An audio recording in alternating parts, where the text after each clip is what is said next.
Bismillahirrahmanirrahim. Assalamualaikum warahmatullahi wabarakatuh. Bismillahirrahmanirrahim. Intinya itu silahkan Anda bikin jumlah sesuai versi Anda. Yang penting Anda jangan kampanye kalau itu perintah Kanjeng Nabi Muhammad SAW. Karena kalau kamu atasnamakan Nabi kemudian jumlahnya sampai 800 berapa?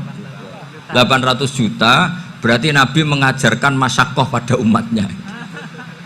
Jadi cukup yang riwayat itu di sini hanya 100 sama 1000. Jadi kalau jumlah tadi untuk 7 apa? Turunan. Jadi kamu harus ditutup dengan doa, ya Allah, semua itu bukan untuk saya tapi untuk 7 turunan. Tolong catat ya Allah. Karena itu. Jadi artinya gini loh ya, orang Indonesia yang sering mempraktekkan Atakosomadiyah itu bukan tanpa dalil. Ternyata dalam mazhab Maliki, saya masih ingat ketika mbah saya kandung, bapaknya bapak, asmane Mbah Nur Syam, itu wasiatnya minta dibacakan 4.000. Yang baca pas itu ya bapak sama anak-anaknya. Dan kemudian alhamdulillah zaman akhir itu mulai agak ngawur. Kalau ada acara itu wong liya kon maca anake mlebu metu gak melok maca. Itu keliru, saya jamin itu keliru. Saya sering kalau mimpin di rumah, kalau yasinan di tonggo-tonggo kok anaknya gak moco, saya keluar. Bapakmu wong liya kon moco, kata saya gitu. Jadi itu menurut saya itu yang jelas. Saya sampai ngisi begini, yang ada riwayatnya itu idza mata ibnu adam in qata amaluhu illa min salasin shadaqatin jariyah au ilmin yuntafa'u bi awaladin sholihin yatullah. Itu tidak ada di hadis au kiyayin sholihin yatullah, kata saya. Yang ada itu awaladin apa? Sholihin. Jadi anaknya harus ikut, kalau ndak ada usah, kata saya. Akhirnya anaknya udah tinggi Gus nggih. Akhirnya tak kei jagung paling akeh, kula mendet sithik. Wong aku ora anake kok. Kadang-kadang enggak, orang lain baca buahnya anaknya mau mlebu metu mau enggak manggakno tamu mbek rokokan. Itu harus ditobatkan itu. Keliru itu. Karena nasnya bukan auqiyayin sholihin tapi awaladin sholihin. Ini bukan provokator, ini memang ya seperti itu. Barokahnya baca ini, dialog-dialog orang pilihan ini akan tersibak. Karena tidak dalam semua kebaikan itu nggak ada logikanya, rata-rata ada logikanya. Misalnya begini, kalau Anda orang soleh, kemudian anak Anda pamit mau sekolah di Jerman, pilihan Anda mengizinkan apa enggak? Karena potensi jadi fasik ya tinggi, karena di tempat-tempat maksiat. Potensi berdakwah dari daerah yang untuk daerah yang tidak ada dai-nya menjadi ada. Itu mesti ulama itu berdebat. Misalnya punya anak pamit mau kembali atau keluarga. Yang satu cara berpikir optimis. Awal ada dai di beberapa negara Eropa itu ya barokahnya imigran, pekerja, mahasiswa. Dan semua itu bumi Allah, harus ada tasbih, harus ada tahmid. Dan itu harus dimulai dari kemauan atau mengizinkan anak asuh kita ke sana. Tapi di sisi yang lain potensi jadi fasik itu tinggi sekali. Pemana iman pas-pasan. Nah hal-hal seperti ini itu pasti jadi perdebatan. Dan kita harus menjawab.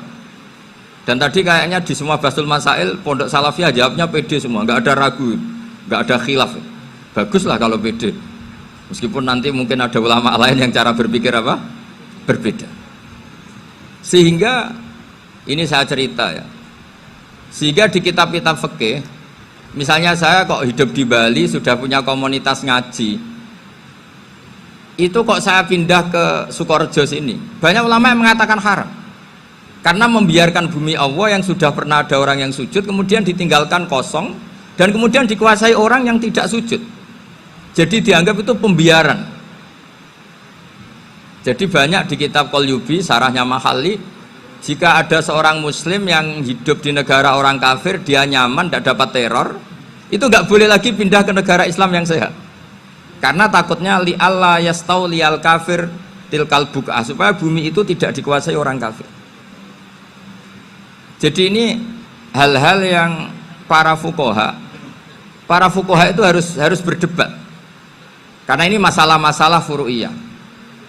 Sehingga mulai dulu ya banyak ulama yang nyun sewu berpolitik, mulai Wali Songo sampai sekarang alhamdulillah yang minat banyak. Mungkin bedanya ikhlas sama tidaknya. Tapi kalau saya pernah dikeluhin utusan dari ya komunitas lah, komunitas Islam Indonesia itu dulu itu ceritanya banyak yang dari Kamboja. Dari kalau dulu orang cerita itu orang Cempa. Itu setelah di Indonesia besar Wali Songo dan Brawijaya 5 itu sudah mulai oleng, itu singkat cerita mereka berpikir ingin bikin kerajaan apa? Islam di Demak Mintoro dengan raja pertama yaitu Raden Fatah, karena Raden Fatah ini putra Brawijaya.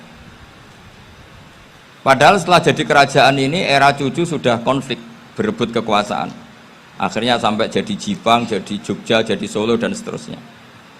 Tapi kata Mbah Mun itu tetap barokah kata. Karena orang Islam terus terbiasa mimpin. Sekeliru-keliru sidik, pokoknya orang Islam biasa mimpin. Sehingga zaman Mbah Hashim ya sudah mimpin Masumi, zaman Ki As'ad pengaruhnya besar, sampai sekarang Kiai-Kiai pengaruhnya besar. Nah barokahnya Kiai-Kiai pengaruh besar ini sampai moral jadi ukuran. Misalnya sekarang ada calon bupati kok nggak sholat, itu pasti kalah. Jadi sholat itu jadi tolok ukur untuk calon apa? Bupati. Meskipun mungkin punya efek pura-pura sholat, tapi nggak apa-apa lah. Sementing moral ini jadi ukuran. Sementara yang di Thailand, di Patani, itu karena dulu pelajarannya tasawuf, itu orang nggak ambisi mimpin dunia. Tahu-tahu dipimpin. Dan akhirnya nyuwun sewu ya saage Islam-Islam yang dulu terlalu tasawuf karena nggak punya pengalaman memimpin. Akhirnya lazimnya konsekuensinya hanya dipimpin. Tapi Islam Indonesia beda. Karena kulino mimpin itu akhirnya dari orang Islam biasa menjadi Islam yang sholat sampai Islam yang bisa ngaji itu bisa mimpin negara. Tentu yang paling populer dimulai Gus Dur. Jadi ini sesuatu yang barokahnya istihad para kiai. Sementing Islam kulino mimpin.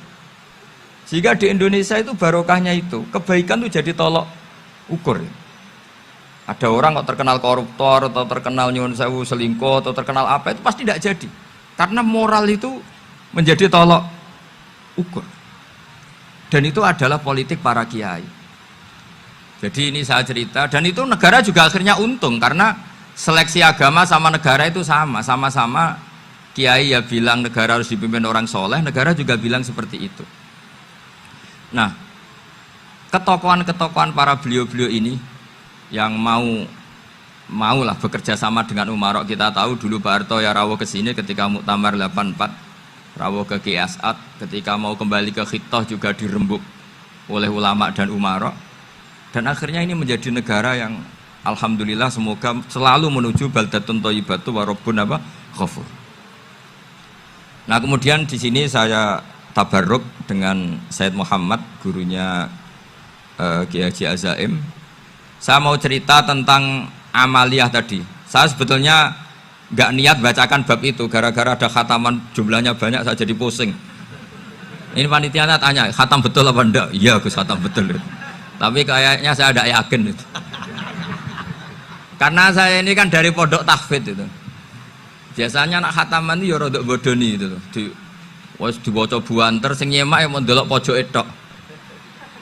Mergo kebanteran. Nah, akhirnya lafat-lafat yang di tengah itu enggak di apa? Baca. Tapi ya semoga dimaafkan Allah lah. Yang jelas itu enggak. Tapi saya mau cerita ya. Jadi cara berpikir Said Muhammad ini nanti juga saya teruskan di Ma'had Ali. Ini saya baca ya. Di antara yang diyakini madhab Malikiyah, ini saya baca saja teksnya. Jadi ada riwayat namanya, kalau Said Muhammad bahasakan itu Ataqoh Somadiyah. Kalau di Indonesia kadang orang bilang Al-Ataqoh Al-Kubro, yaitu dengan membaca surat Ikhlas. Di sini jumlahnya hanya 100 kali, kila 1000 kali. Tadi berapa semua? 700 juta ini sudah susuk banyak ini. Di sini hanya 40, riwayat lagi 100, 1000. Terus sampai tadi berapa? 800 juta. Wah ini sudah susuk ini. Itu anak cucu sampean pasti masuk surga itu kalau gitu. Ini saya baca, ini kitabnya Said Muhammad ini. Suratul Ikhlasi wal Itqu minan nar. Akhrajat Tabrani fil Kabir an Fairuz ad-Dailami wa wa ibnu Ukhtin Najasi. Waqad khadaman Nabiyya sallallahu alaihi wasallam. Orang ini jadi khadimnya Nabi. Qala Rasulullah sallallahu alaihi wasallam, "Man qara'a qul huwallahu ahad mi'ata marratin fi shalat ghairiha kataballahu lahu bara'atan minan nar." Ini hanya berapa ini? Mi'ata marrah. Berarti kalau satu orang itu cukup 100. Tadi sudah untuk 7 turunan tadi untuk orang berapa? Ya, untuk 7 turunan cukup ya? Cukup. Untuk 7 turunan gitu. Ya, sudah susuk ini. Aduh, ribet ini. Nah, ini tak cari pembenarannya, ini supaya keren. Ini di halaman 188 Abwabul Farad. Warwa Ibrahim bin Muhammad al-Khiyari fi fawaitihi an Khudzaifah marfu'an. Man qara'a qul huwallahu ahad alfa marratin faqad ishtara nafsahu minallah. Berarti 100, ada riwayat lagi 1000. Nanti tak carikan lagi yang berapa? 1 miliar mungkin. Jangan banyak-banyak. Nah, ini saya baca ya. Wa hadzal adatu huwa al-ma'rufu bi ataqatis somadiyah. Wa qad nassa jama'atun mutaakhiril malikiyah ala istihbabi ataqatis somadiyah wa haddu ala qiraatiha wa istimaliha. Minhum Asy-Syaikh Abdus Salam Al-Asmar sak terus ini. Jadi kullu haula'i istahabbu ataqatas somadiyah ma'atirafi ba'dihim kal misnawi bisyiddati du'fi hadisiha i'timadan ala anna hadha minal fadha'il allati yutasahalu fiha faman sa'a yasta'milaha roja'a khusula ma fiha fala ba'sa bidzalik ala syarti alla ya'taqida thubuta dzalika anin nabi sallallahu alaihi wasallam hatta la yaqa'a fil kitsbi alaihi. Jadi intinya itu silahkan Anda bikin jumlah sesuai versi Anda. Yang penting Anda jangan kampanye kalau itu perintah Kanjeng Nabi Muhammad sallallahu alaihi wasallam. Karena kalau kamu atasnamakan Nabi kemudian jumlahnya sampai 800 berapa? 800 juta, berarti Nabi mengajarkan masyaqqah pada umatnya. Jadi cukup yang riwayat itu di sini hanya 100 sama 1000. Jadi kalau jumlah tadi untuk 7 apa? Turunan. Jadi kamu harus ditutup dengan doa, ya Allah, semua itu bukan untuk saya tapi untuk 7 turunan, tolong catat ya Allah. Karena itu. Jadi artinya gini loh ya, orang Indonesia yang sering mempraktekkan atakosomadiyah itu bukan tanpa dalil. Ternyata dalam mazhab Maliki, saya masih ingat ketika mbah saya kandung, bapaknya bapak, asmane Mbah Nur Syam, itu wasiatnya minta dibacakan 4.000. Yang baca pas itu ya bapak sama anak-anaknya. Dan kemudian alhamdulillah zaman akhir itu mulai agak ngawur. Kalau ada acara itu wong liya kon maca anake mlebu metu gak melok maca. Itu keliru, saya jamin itu keliru. Saya sering kalau mimpin di rumah, kalau yasinan di tonggo-tonggo kok anake gak maca, saya keluar. Bapakmu wong liya kon maca, kata saya gitu. Jadi itu menurut saya itu yang jelas, saya sampai ngisi begini. Yang ada riwayatnya itu idza mata ibnu adam in qata amaluhu illa min salasin shadaqatin jariyah au ilmin yuntafa'u bi aw waladin sholihin yatullah. Itu ndak ada di hadis au kiyayin sholihin yatullah kata. Yang ada itu awaladin apa? Sholihin. Jadi anaknya harus ikut, kalau ndak ada usah kata. Akhirnya anaknya udah wedi, nggih Gus nggih. Akhirnya tak kei jagung paling akeh, kula mendet sithik. Wong aku ra anake kok. Kadang-kadang enggak, orang lain baca buahnya anaknya mau mlebu metu mau enggak no tamu mbek rokokan. Itu harus ditobatkan itu. Keliru itu. Karena nasnya bukan auqiyayin sholihin tapi awaladin sholihin. Ini bukan provokator, ini memang ya seperti itu. Nah, terus tentang tadi la ilaha illallah yang didawuhkan Gus Azaim. La ilaha illallah itu penting sekali, cuma saya mohon itu dielmoni lah. Jadi dulu kalimat ini menjadi spesial karena dielmoni, karena dimulai dari fa'lam annahu la ilaha illallah. Terusannya ayat tuh wastaghfir li dzambika walil mu'minina wal mu'minat. Saya ulang lagi ya. Terusannya ayat tuh wastaghfir li dzambika walil mu'minina wal mu'minat. Makanya menurut mazhab Sadili, kamu disuruh baca la ilaha illallah dulu, jangan istighfar dulu. Saya ulang lagi ya. Dalam mazhab Sadiliyah itu la ilaha illallah dulu, nggak boleh istighfar dulu. Alasannya masuk akal.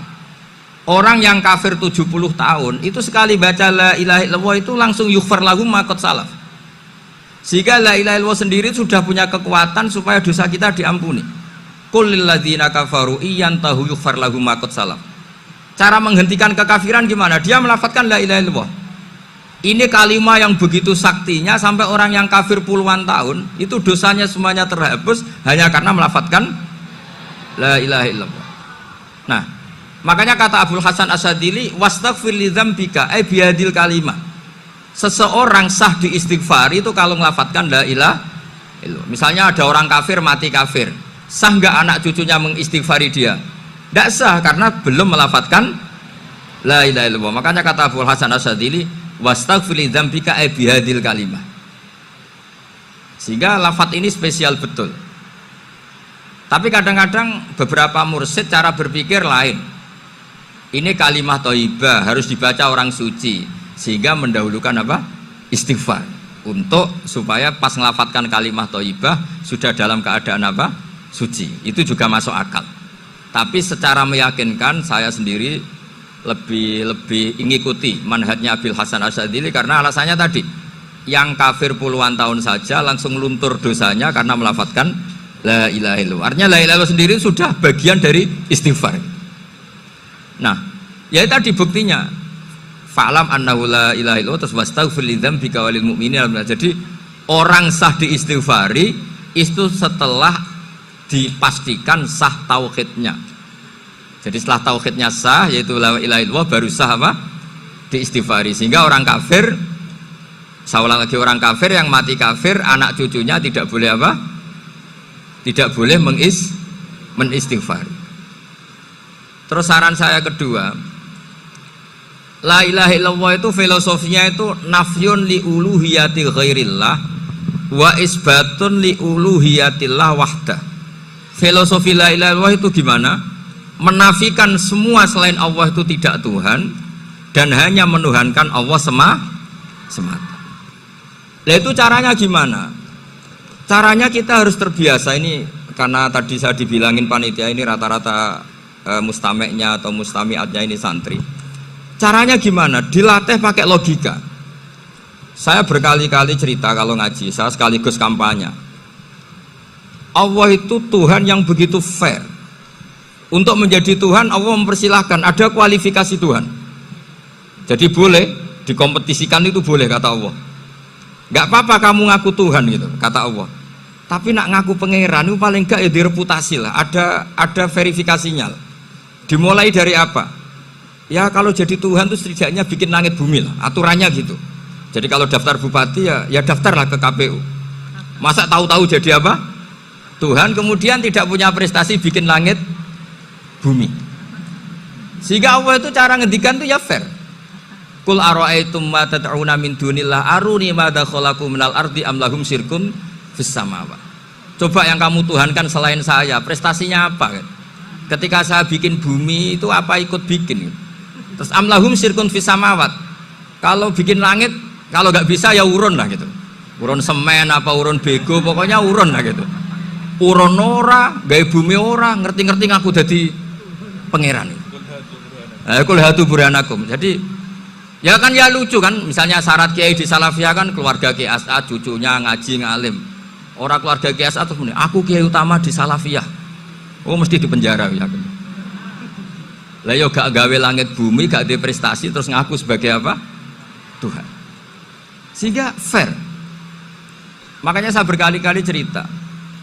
Jubair bin Mut'im itu punya anak namanya Muhammad. Ini sudah orang alim, Muhammad bin Jubair bin Mut'im. Itu cerita awala islami abihi.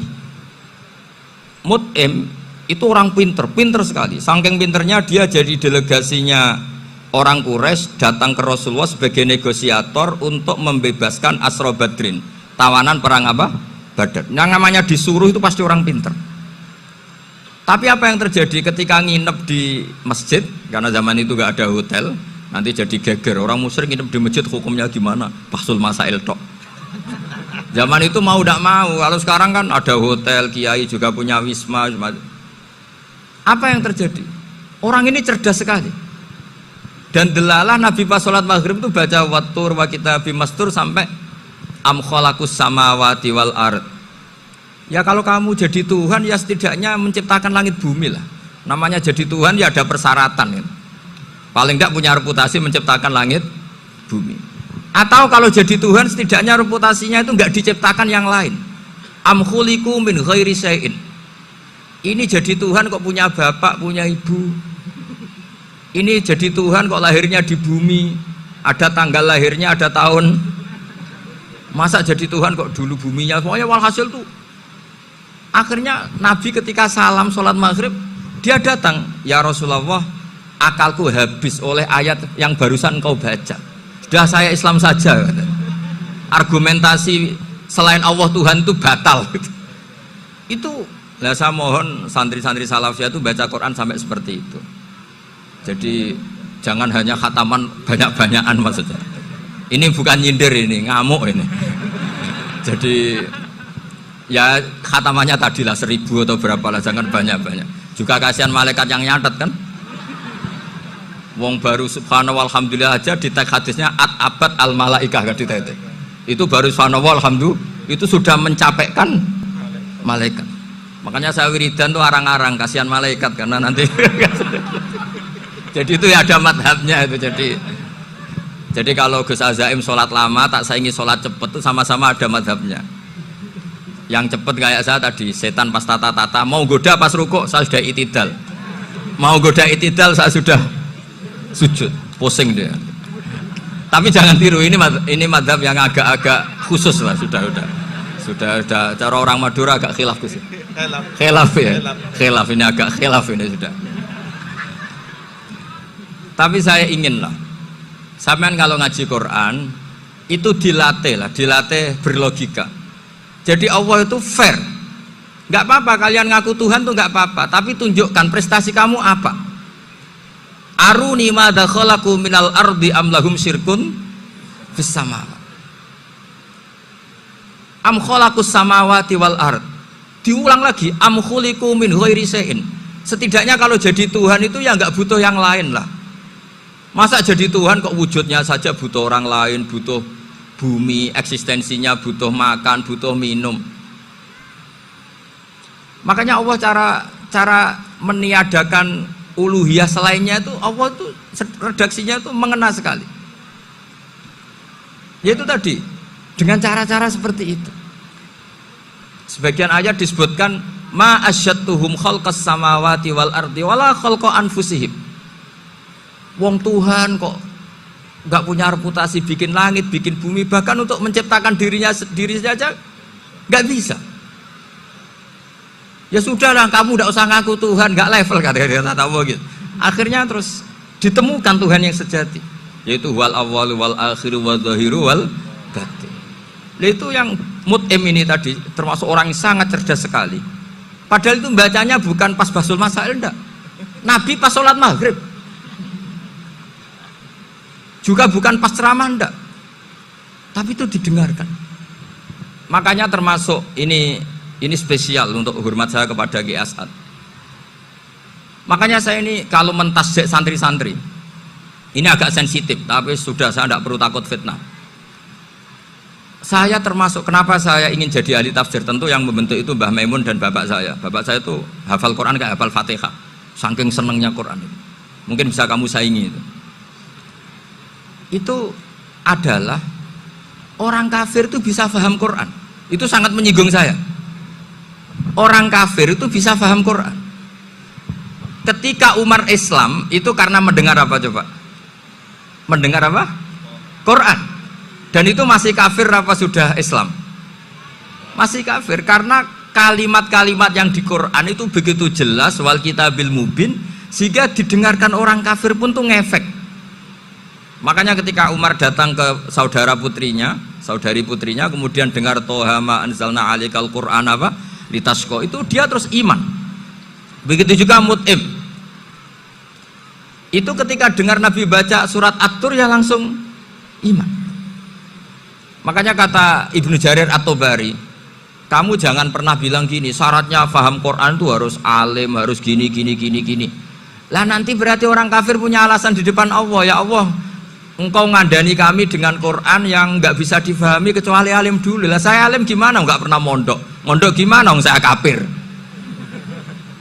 Jadi artinya gini loh, kata Ibnu Jarir At-Tabari, Allah tidak mungkin mengatakan gini, ifhamil Quran bima la fahmalaka. Quran itu harus kamu fahami. Sementara orang kafir karena lafadznya Quran khusus nggak bisa memahami. Makanya Quran itu dibaca. Itu banyak orang kafir yang menjadi muslim karena mendengar apa? Al-Quran. Padahal kafir. Nah, termasuk tadi Muhammad bin Jubair bin Mut'im ini itu menjadi Islam ya karena mendengar Quran. Padahal dia saat itu masih apa? Kafir. Karena tadi logika misalnya nggak paham secara lafadz Arab. Sekarang misalnya nyuwun sewu ada orang ateis. Saya pernah didatangi seorang ateis yang nggak percaya Tuhan. Saya mau Islam Pak Ba, asal Anda bisa menjelaskan Tuhan itu siapa. Coba Quran dibaca secara makna, tidak secara lafadz tapi secara makna. Begini misalnya, ada orang ateis datang ke saya, Pak Ba, saya mau Islam, asal Anda bisa menjelaskan Tuhan itu siapa. Terus saya tanya, ini ngajak goblok-goblokan apa pinter-pinteran, kata saya. Terus dia jawab, ngajak pinter-pinteran Pak, saya ini doktor katanya. Maksudnya di akademiknya dia doktor, mungkin jurusan matematika atau apa, tapi di ketuhanannya jeblok. Terus tak tanya, kalau ini ada kertas, kamu suka ada rumusnya apa suka ada? Ya suka ada rumusnya. Kenapa ada kertas? Ya karena ada yang bikin. Nah kira-kira berstatus membikin atau membuat itu sesuatunya maujud apa enggak? Ya pasti maujud lah, pasti ada.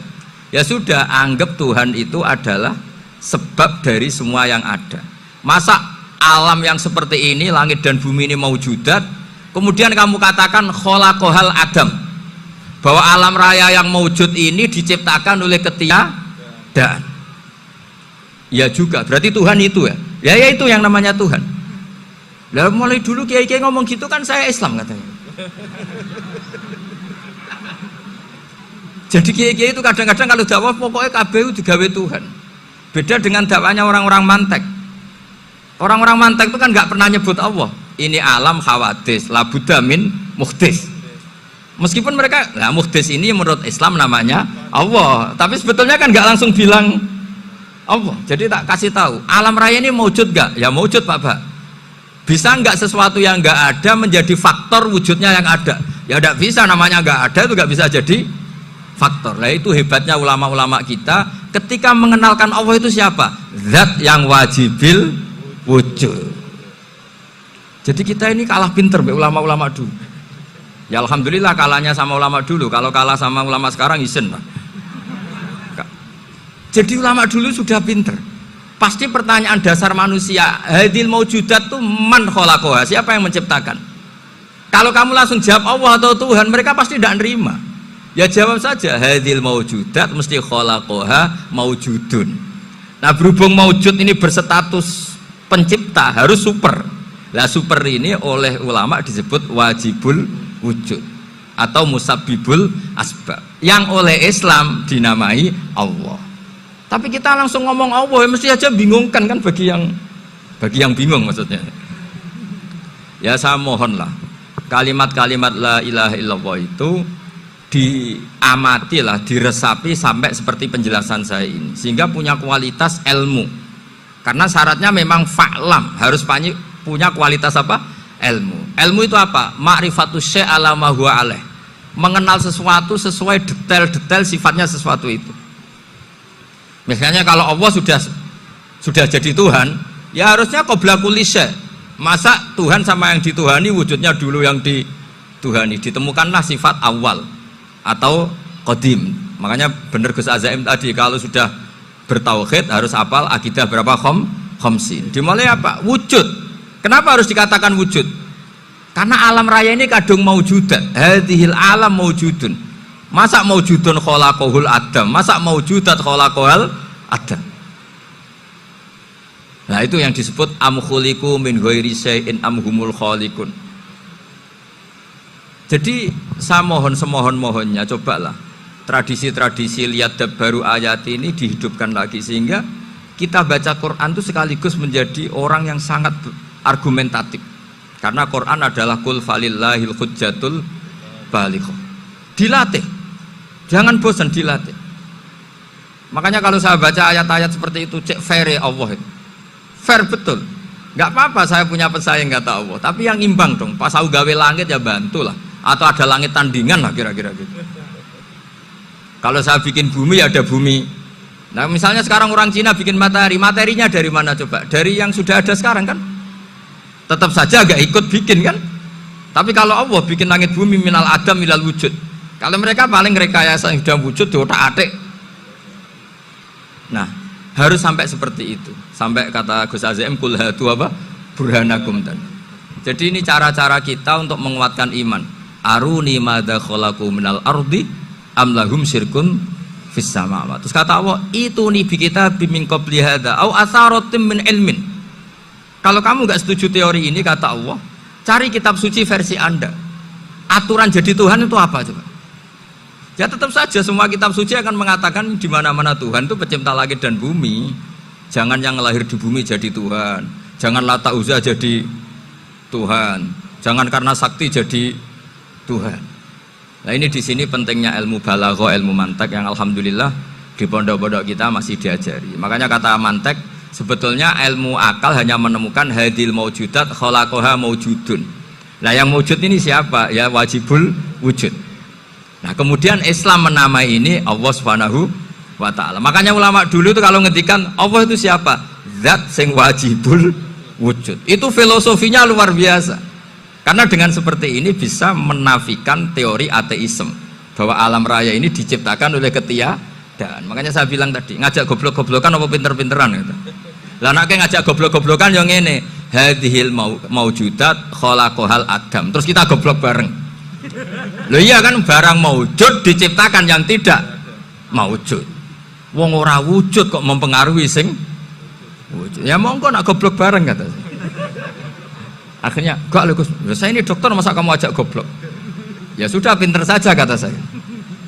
Alhamdulillah karena debat kecil ini dia menjadi nyaman lagi dengan apa? Islam. Memang saya tentu gak bisa disalahkan doktoralnya karena di ilmu yang selain apa? Teologi gitu. Tapi kan polanya dia pasti pinter. Makanya ini sekaligus mengingatkan anak-anak lah. Kecakapan menjelaskan itu harus dilatih karena di antara kelebihannya Quran itu wal kitabil apa? Mubin, yaitu kitab yang punya kemampuan menjelaskan. Tetap ada dawai Allah sing hubungannya dengan makhluk. Itu di kelasnya kelas fadhil, keutamaan yang biasa. Ada ayat-ayatnya Allah yang tentang dirinya sendiri, yaitu yang tidak tertandingi. Ya kayak ayat kursi. Ayat kursi itu kan ayat di situ Allah menerangkan dirinya sendiri. Misalnya Allahu la ilaha illa huwal hayyul qayyum. Itu kan Allah menerangkan tentang dirinya sendiri, tentu spesial. Gitu ayat-ayat sing meskipun ya tetap spesial jenenge dawuh Allah tetap spesial. Tapi ada ayat-ayat yang tentang kita. Misalnya ayat fankihu ma tobalakum minan nisa masna. Ayat-ayat seperti ini kan nggak mungkin setingkat. Ini kan ayat tentang kamu. Wis ngerti nak kelakuanem seneng wayo dikai hak wayo. Nah, tentu beda. Tentu semuanya spesial karena sama-sama kalamu. Tapi tentu beda. Dokumen ayat kursi tentu nggak sama dengan dokumen ayat fakihum atau balakum. Maka Nabi ngendikan ayat kursi ini bahkan saya ngambilnya min kanzil arsi, jadi spesial sehingga terus kita dilatih guru-guru kita ngapal ayat kursi. Kan ora lucu misalnya wiridan yang tahlilan fakihum atau balakum minan terus lucu toh tahlilan kok ngono ku piye ngono. Aneh-aneh, gue mikir tuh, senangnya buat antoh. Masa ayat Quran kok beda-beda, goblok kandhanane angel, udah mana? Tadi kayaknya gue wis ngaji malah bayi. Jadi ono ayat fawadil, maksudnya ayat-ayat sing umumnya terkait kita. Ayat-ayat sing spesial karena nerangkan Allah, tentu beda. Terus kedua tentu ayat-ayat sing rano Kanjeng Nabi, misalnya laqad ja'akum rasulun min anfusikum azizun. Terus baru ayat-ayat tentang kita. Nah, ayat tentang kowe ya wakulu wasrobu kon mangan ngono. Nah misalnya terus tahlil terus wakulu wasrobu. Ya lucu tuh. Bocah kok kandhanane angel. Pusing ambek kowe. Ngaji tahunan gak ono perkembangan. Ngabis gue rame-rame dunya loh. Gue rame-rame apa? Dunya. Pernah ada kumpulan orang untuk ngaji. Oh, setan setruk tenan. Paham itu? Mulai setannya tangin, tenang ya Rafa. Waduh. Serepot ya. Ya, jadi kayak kudu ngerti ya. Jadi kabeh ayat Al-Quran spesial, tapi tradisi ini ulama kan ada perdebatan apakah ada ayat fadilah dan mafdulah. Sebagian ulama mengatakan jangan bilang demikian karena fal kullu kitabullah wal kullu kalamullah. Tapi kowe nak ngingkari iku ya keliru, wong dohire Kanjeng Nabi ku ya ada ayat yang dipuji sundul langit kaya ayat kursi. Saya punya ayat yang bahkan dokumen itu tak ambil dari Kanzil Arsy katanya. Dan tidak ada nabi yang dikasih itu kecuali saya. Itu nabi begitu bangga semenang. Nabi maca ayat kursi. Sehingga tradisinya ulama semua anak cucunya, semua umatnya dilatih ayat kursi. Dan itu memang spesial coba. Saya kalau baca ayat kursi, saya kalau mau tidur itu mesti baca ayat kursi. Mesti ora pendak tahlilan ono sing order mboten niku. Masane wah apa mosok eling pangeran nek pendak apa. Ono anak-anak. Oh tahlil kok dikritik yo keliru sing kritik. Wong maca ayat kursi yo mbok kritik. Tapi ora dikritik yo perlu dikritik. Wong maca eling pangerane kok butuh berkat le dul nah eling yo eling ngono kuwi cara kula padha dene. Sing kritik mek sing dikritik. Kowe tahu tahlilan? Nate Gus nek ana undangan mboten. Lah eling pangeran nek ngenteni apa? Undangan. Ngene ben ana sing tetep ngritik, ben seimbang dunia iku ben seimbang. Apa? Balance kono sing ngritik. Kula bolak-balik ketemu sing ngritik tahlil nggih sowan kula. Saya tuh heran. Kenapa orang NU itu suka tahlilan? Terus ada berkat. Itu dalilnya mah. Sing ngono iku ya ora ono dalil, sing hasud nyoal ya ora ono dalil. Cara Kanjeng Nabi pirsa, tukang nyoal iku ono dalile to ora? Ya ndak ada ya, harus menengahi sebenarnya ketemu pangeran. Sebenarnya ketemu pangeran cocokan di sing bener. Nah yang jelas nak sing tukang tahlil ditakoki pangeran. Kowe tau eling aku, nanti Gusti nak wonten undangan. Perkara bocah kok eling piye, eling pangerane kok beda napa? Tapi misalnya kayak kundangan, orang kundangan plus ditakoki pangeran, diundang tonggo kok ora teko. Mergo wedi bid'ah misalnya. Tapi nekani tonggo ya perintah Kanjeng. Ya sudah, nggak cocokan ae, ora usah debat saiki, nggak apa. Cocokan ae. Tapi nak cocokan mbek aku ora ketemu. Wong sing nyoal ning ijene mahsyar aku wis ning swarga. Ketemu lah, aku ketemu ning swarga ora cocokan. Jadi kowe kudu mikir ya, jadi ayat kursi iku dipilih ulama perkarane napa? Ayat iku njen spesial tenan. Kula niku mboten saged ilem nek gak maca ayat kursi. Nggih maca teng lisan, nggih maca teng ati setiap saat. Mergo mangsa kok pancen luar biasa. Allahu ta Allah iku Allahu la ilaha illa huwal hayyul qayyum. Al hayyu zat sing urip. Mergo sing gampang bedana Allah mbek Nabi Isa, ambek berhala, ambek semuanya yang disembah selain Allah adalah kehidupan. Kita gampangane tau ngidolakno Isa kaya apa, tapi akhirnya kecewa nak dianggap pangeran. Mergo nyatane cara mereka pun Isa mati di salib. Utawa cara Islam Isa itu diangkat. Di itu objek. Apapun hebatnya Isa diangkat, diposisikan di langit di. Kerennya apa? Jenenge di itu objek. Berarti yang keren adalah subjeknya, yaitu Allah Subhanahu wa Ta'ala. Terus kita ini sebagai orang itu punya ketakutan. Nak pangeran mati ku piye? Nak kowe mati kan gak punya akibat apa-apa. Srengenge tetap baik-baik saja. Sistem falak galaksi baik-baik saja. Sistem alam baik-baik saja. Wong sing mati kuwe. Bayangno nak sing mati pangeran. Maka ketakutan seorang mukmin adalah apa? Punya Tuhan yang mati. Kemudian itu diobati bahwa Tuhan kamu itu Tuhan sing aman, al-hayyu sing selalu hidup. Kemudian disifati lagi al-qayyum. Apa artinya hidup kalau bergantung orang lain, bergantung makhluk lain?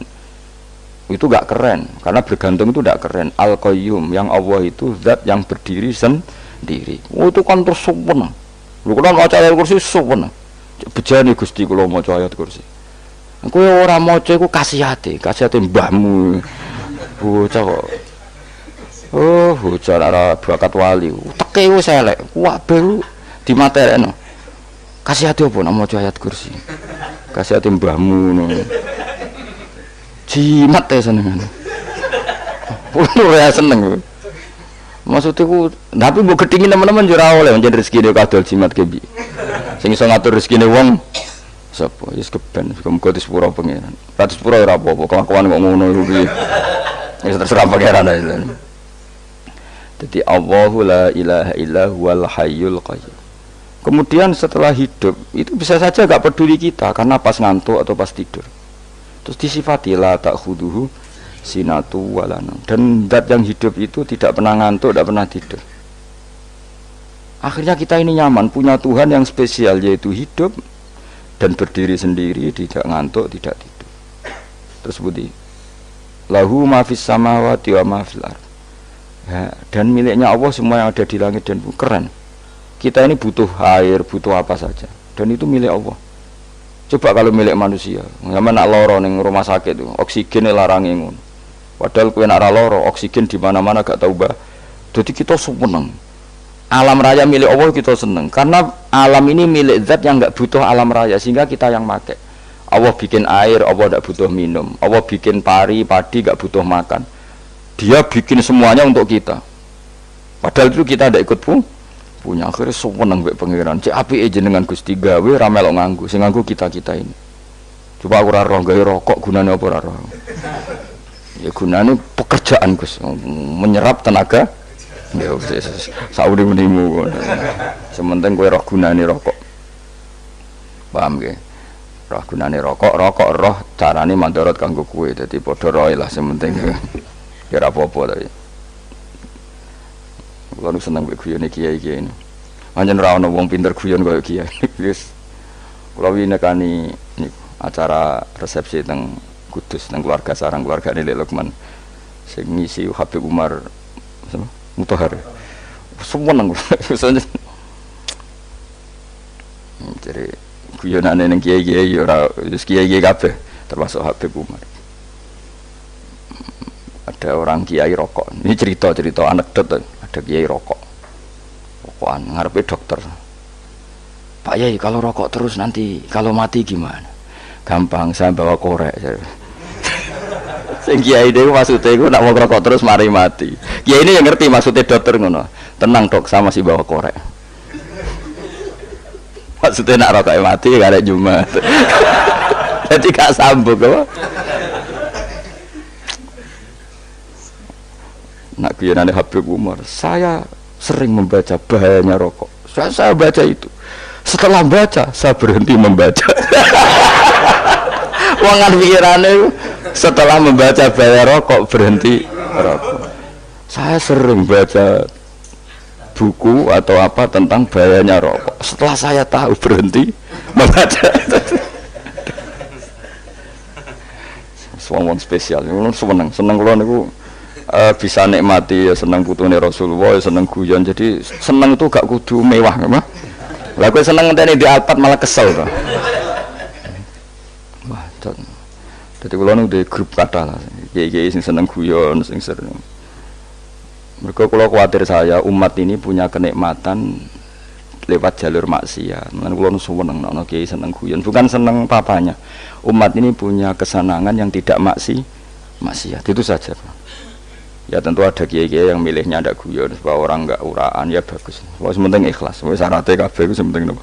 Ikhlas, sudah ikhlas. Ya ora kudu spesial, ikhlasmu ya ikhlas biasa lah. Kelas-kelas terilah penting napa? Ikhlas. Saya sering baca bahayanya orang rokok. Setelah saya tahu bahayanya, maka saya berhenti baca.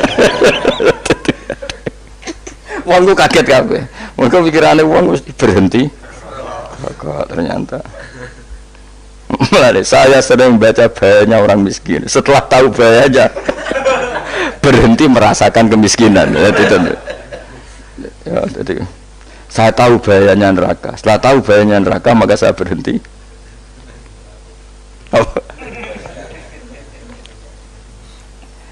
Ya, jadi terus disebutno lahu ma fis samawati wa ma fil ardi. Terus kita nyaman. Kayak apa kalau alam raya ini milik Cina, milik Singkek, milik non Muslim atau milik wong Islam sekalipun, mesti apa-apa tuku, repot. Tapi berhubung alam raya ini milik Allah, kita nyaman. Mergo wa izzat sing super lomo, super dermawan, super semuanya. Akhirnya nyaman. Gamane iso turu. Lan kula nang rumah ayat kursi ora iso turu, pe turu. Kan ya maca lesane nggih ati kula maca. Lahu ma fis samawati wa ma. Terus man dzalladzi yashfa'u indahu illa bi'izni. Ketika Allah itu segalanya tentu yang punya otoritas syafaat, punya otoritas apa saja nunggu izinnya Allah Subhanahu wa taala. Ayat yang spesial ini. Kemudian kiai-kiai punya cara supaya umat itu hafal, dibikinlah metode tahlil maca bareng-bareng. Tapi kemudian ya sudah itu nasibnya terus kurang baik, nasibnya kurang baik. Hanya ada yang bid'ahkan, ada yang setengah-setengah ngafirno. Sing maca ya padha dene ra paham mbek ngantuk bentuk berkat mulai sudah akhirnya terus. Lah sampean bela di kesembelo sing bener wis takok provokator. Sing jelas latih maca iku terus. Dadi Allah pirsa nak macamu ora golek berkat. Tapi nak mau tahu tahlil hati, eling apa tahu hati, benda apa? Eling pengiran kok ngenteni apa? Apa? Ikut tunggale. Tahu muni alhamdulillah nate, apa nak permangan? Muni alhamdulillah kok ngenteni permangan bocah kok ora karu-karuan. Wong ora bakat wali kok teke wis elek. Njape wis keliru terus. Masih wong khusuk lah, ora bakat wali, khusuk tok tapi wis ruwet, uripe ruwet. Lahu ma fis samawati wa ma fil ardi man dalladhi yashwa'indahu illa ya'lamu ma baina aydihim wa ma khalfahum. Dan Allah tahu apa yang di depan kita, di belakang kita. Terus kita lagi-lagi nyaman. Kayak apa misalnya kita yang lemah ini tidak dalam pengawasan Tuhan. Jika mana kalau misalnya dia anak cilik, anak itu tidak nyaman kalau ketika main gak didelok wong tuane, karena dia tahu ada hal-hal yang dia tidak bisa menggapai dan butuh setiap saat pada orang tuanya untuk membantu menggapai itu. Jadi anak masih seneng dolanan, sukanya diperhatikan tetap. Nah kita ini seneng sekali main ning dunyane pangeran, diperhatikan Allah Ta'ala, karena Allah selalu tahu kita. Jadi terus nyaman. Jadi semua ayat itu menjadikan kita nyaman. Nanti Kanjeng Nabi ora sare sedurunge maca ayat kursi, ora sare sedurunge maca surat Musabbihat. Dan saya dalam banyak hal niru itu. Nabi urung sare nek ora maca surat Hasyr. Nah aku ijazah iku kowe ora mungkin surat Hasyr ning juz pira kira roh kok dijazahno. Sing iku lho sing diakhiri suti law anzalna hadzal qur'ana ala jabalil la ra'aitahu khashi'am. Itu tapi mulai kok ngarep subhanallahi ma fis samawati wa ma fil ardi wa huwal azizul hakim. Terus waladzi akhrajal ladzina kafaru min ahli kitab. Ya bener subhanallahi ma fis samawati wa ma fil ardi terus. Tak terusnya terus waladzi akhrajal ladzina kafaru min waladzi akhrajal ladzina kafaru min ahli kitab min diyarihim li awalil hasyr. Wa dzanantum ayakhruju wa dhannu annahum mani'atum husunuhum min Allah fa'atahum saat terus serang rapal. Akhirnya ya itu tadi. Terakhir apa? Ya alau ma baina aydihim wa ma khalfahum terus wala yuhituna bi syai'im min ilmihi illa bima. Dan seseorang itu tidak punya ilmu kecuali dengan kadar dikehendaki Allah. Bahwa kita ini selalu objek. Punya ilmu ya dikasih, punya rezeki ya dikasih, punya apa saja di. Sehingga status kita makhluk, statusnya Allah Khalik, statusnya Allah itu memberi, statusnya kita hanya penerima. Itu bahkan termasuk bab ilmu. Bab ilmu itu tahunya kita ya hanya diberi. Illa bima sadris wasi'a kursiyus samawati wal ardo, dan kursinya Allah itu meliputi langit bumi. Sehingga kita tahu wah keren. Terus wala ya'udu hifdzuma, dan ketika alam raya sebesar ini Allah tidak pernah capek mengurusnya. Ya, sampean tak pasrahi gawe kok ngrumat srengenge. Sampeyan ngrumat listrik omahmu lho, kadang kabel pedhot, dobe pedhot. Iku apa ngrumat srengenge mulai digawe nganti saiki. Gak tahu mati. Gak tahu bayar. PLN lho, kon gawe 0, sekian gak tahu rusak setahun kon jamin ora ngare iso. Apa gawe srengenge mulai Nabi Adam nganti saiki ora tahu bengkelno. Oke gak tahu mikir ngono, jen ra wali yo. Lah srengenge misale error terus pangeran ngumumno, laren sik 3 wulan lagi ditoto. Ya repot dul-dul. Ngono kok ora tau mikir bocah kok. Mulane utek sing anut wali-wali itu teke waras. Men dhuwit ora di dhuwit sumpek, di dhuwit seneng wis ngono tok pikirane. Ora tau kagum mbek srengenge, ora tau bengkel, ora tau. Mergo mau ora bakat wali itu teke wis innalillahi wa inna ilaihi raji'un. Ngono kok do urip ngono. Habis ben urip pancen wae apa? Mati rame-rame apa? Dunya nak ranoku ya sepi tenan. Gak ana wong gawa nasa ilfat ngalor gitu. Ngaji sepeda dibayar kok paham yang mulai ra paham mulai. Kok takoki bojone bar apa kaji. Mau Gus Pak nerangno apa? Delok rekamane. Atek dah wae. Tapi aku luwih seneng ngono timbang kowe nyimpul malah tambah keliru kabeh. Kulo nu paling asline paling ra cocok ngaji disimpul. Lho uteke beda kok nyimpul terus piye? Tapi dilarang piye niate ya seneng tapi didukung mesti keliru wong nyimpul keliru. Mergo mesti nganggo uteke dhewe. Wis ben kono rame-rame apa? Donya. Kulo kadang mikir ya Allah. Lah saiki PLN ngurus listrik sak Indonesia iku dibagi-bagi per wilayah. Jogja tok, kok Bantul tok iku wae bengkel. Apa nggih srengenge iku langsung bener terus. Nek wong bosen digawe bengi ben ra ketemu srengenge digenti bulan nek enak. Kok bosen matahari, bosen rembulan ana mendung wis turu. Diamuk bojo lah laudan selali. Sekarang itu segampang iku ngatur dunia itu segampang itu. Paham ya? Jadi enak lah pokoknya urip wis enak, pokoke kabeh anut pangeran wis enak. Wala yautu khifruhuma wa huwal alil azim terus turu. Semun Gusti kula tak tilem seteng donya baik-baik saja. Sopan nang mbek pangeran. Lah maca ngene kok ngenteni kundangan. Kok kon dadi wali kuwi. Lah sing ora hafal ayat kursi terus ngritik. Ora hafal. Bid'ah ngono. Wis hafal lose wis darah dibitalas penting kowe hafal ayat kursi sik. Hafal? Ndak. Ya kowe apal sik terus lagi bid'ah ora apa-apa. Dadi mergo ngono. Kaya kula misale bid'ah aku rada bener, mergo ora tahlilan lah ya maca. Kula yo bingung ngadepi jenengan belondi padha ora jelas e. Yo ayat kursi ku waca. Nah, tentu ayat yang seperti ini kan enggak mungkin kualitasnya setingkat nyuwun sewu ayat wa kulu wasrobu. Makanya banyak ulama sampean delok teng kene itqon teng kitab-kitab tetap ada ayat sing spesial, ada ayat sing spesial tapi tentu enggak sekelasnya. Jangan kamu katakan atas bawah nanti suul adab bekala muwah, tapi tentu spesialnya ayat kursi itu tentu super karena menerangkan Allah sendiri. Sementara beberapa ayat menerangkan hak kita sebagai manusia, misalnya wa kulu wasrobu, tentu kualitas fadhilnya beda. Tapi jangan katakan klasmen, jangan, karena kurang sopan dengan kalam wah, tapi tetap beda. Makanya Nabi ngendikan ayat 3 apa loco nak turu waca di mana-mana waca. Oh, Nabi begitu bangga dengan ayat kursi. Akhirnya kena bakul ditulis didol. Paham apa? Ditulis didol. Nah, baru kayak didol ya akeh hikmah yang akhirnya dipasang ning ruang tamu. Akhirnya ketara iki wong Islam bera Islam barokah ya ayat kursi. Wis pokoke berpikir positif wae. Wah, berarti sing di omah Islam bukti nopo ana ayat kursi ini. Lho kula nu beberapa kali diselametno ayat kursi. Kula nak ning perjalanan marung. Itu kadang yang merasa nyaman mergo ning warunge ana ayat. Wah, berarti Islami lah. Ora kuwatir iki ana daging celeng, tetep nulung ngoten. Ya ini jujur mawon kula niku tetep asobia artinya nak ning perjalanan sing gak jelas lor kidule ora ro daerah kok marung ana ayat kursi paling ndak kan orang ini punya etika kira-kira ora bakal apa jualan daging babi lah misalnya ya tetap bantu lah tetap umpamane terus dikek nggon salat sanajan to sing duwe misalnya mbok salat ora ya ora perlu ya aja suudon ngono wis anggap ae mosok masang ayat kursi kok ya sih gitu kan lumayan ada perangkat yang itu akhirnya bakule payu ayat kursi ini sing di omah ya payu promosi nek iki Islami sing blonjo ya nyaman wis padha enake lah ayat kursi ini sing ngenes mergo tinggo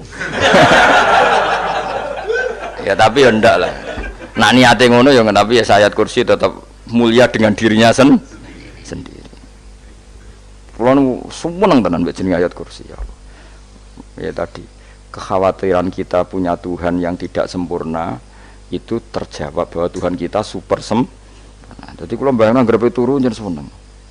Senengnya wow Gusti nak kula turu iku langit bumi gak masalah. Bayangno nak pangeran sing turu, sistem Tuhan hancur. Makanya syaratnya jadi Tuhan tak bala tak khuduhu sinatu.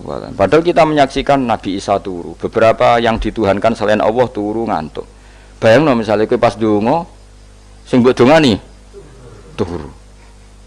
Kan kacau. Makanya Allah mensifati dirinya dan itu memang fakta la ta'khuduhu sinatu wala nam. Allah ora tau ngantuk ya mboten nate. Akhirnya sewenang kita sewenang banget mbek pangeran. Mergo dengan sifat-sifat seperti itu.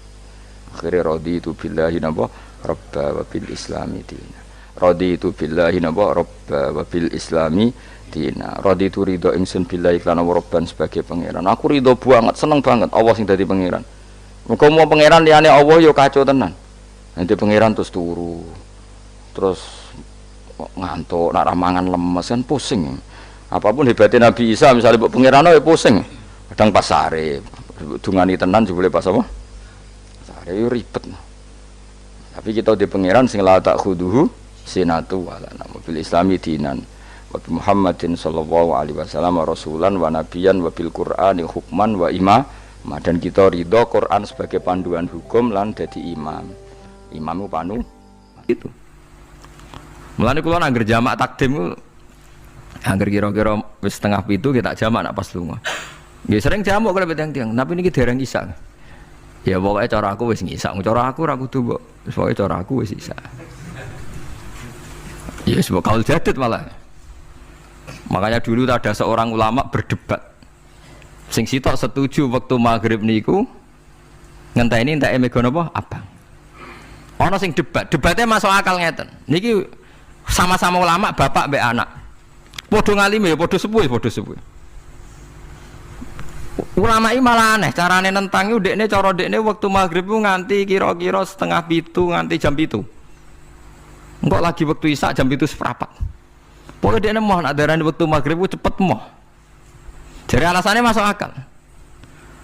Pangeran nak gawe biasanya ono kembarane, jadi ono tandingannya, jadi lucu ulama kok jadi ulama ya kadang ya lucu.